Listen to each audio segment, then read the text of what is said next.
Unresolved Problem segment tonight, another controversy over spirituality.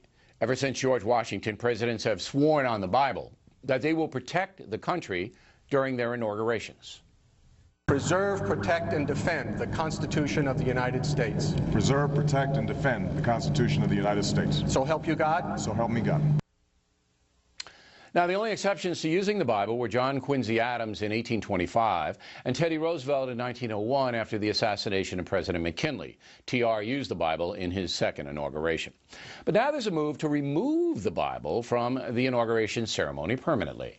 On Monday, President Obama will place his hand on two Bibles, one from Abraham Lincoln, the other from Dr. Martin Luther King, Jr. Joining us now from Madison, Wisconsin, Andrew Seidel, who is with the Freedom From Religion Foundation. So, Mr. Seidel, Abraham Lincoln, Dr. King, two amazing American icons, you just want to take their Bibles and remove them from the ceremony?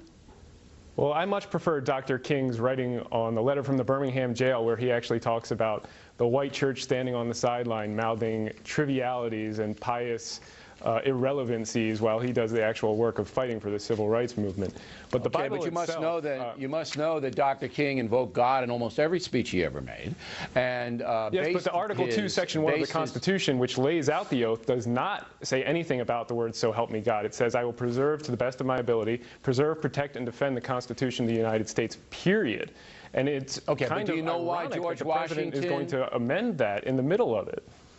Do you know why George Washington wanted the words God, so help me God in? Do you know why? George Washington did not say, "so help me God." The first recorded instance was 1881. Oh, if you look at his inaugural address, it's peppered with references to God. George Washington has his inaugural address peppered.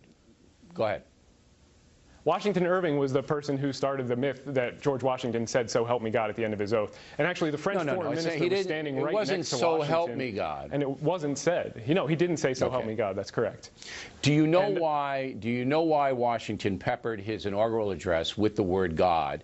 It's all over the place. Do you know why he did it?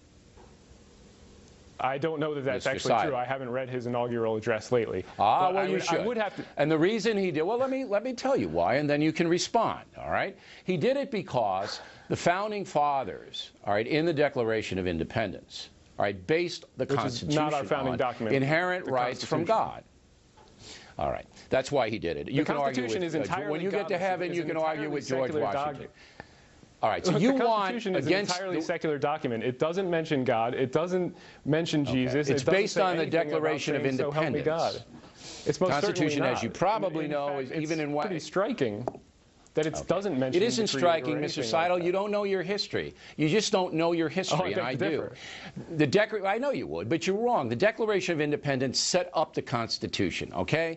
Inalienable rights given to us by God. Severed our political connection with Great Britain. It set up the United States created our nation. All right. The Constitution created our nation. All right, so you want no Bible, right? You want no Bible in the inauguration at all. You want no Bible. Correct. Now, you know that the overwhelming majority of Americans disagree, and they would be furious if that happened. You know that your maybe 90% would be, side against you, 10% would side with. Does that matter to you? That's actually not accurate, and the demographics are shifting rapidly. The Freedom From Religion Foundation's membership has exploded over the past 5 years. We have 19,000 members now. 19% of this country now 19,000 out of a country of 320 million. How do you handle it? 19% of this country now consider themselves non-religious. 32% of this country under the age of 30 consider themselves non-religious. Even non-religious people don't want to boot the Bible, especially Abraham Lincoln's and Martin Luther King's, out of the inauguration. My question, and I'll give you the last word, is: you are in the minority. The folks want the ceremony to include the Bible. Does that matter at all to you? The Bill of Rights exists to protect the minority from the tyranny of the majority. We are a nation of laws, and neither our laws nor our morality are founded upon the Bible. Religion gets its morality from us, not the other way around. The Bible. All right, so you think using the Bible is tyranny? A Bronze Age morality. Excuse me? You think using the Bible in the inauguration ceremony is tyranny? I think that the Bible exhibits a Bronze Age morality that treats women as chattel, human beings as property, and punishes innocent children for the crimes of their parents to the third and fourth generation. And that's just the first set of 10 Commandments. Okay, Mr. Seidel, when you get to heaven, you can debate George Washington about why he wanted God in his inaugural address and Dr. Martin Luther King about the Bible. And I'm going to love to see that debate. Thanks for coming.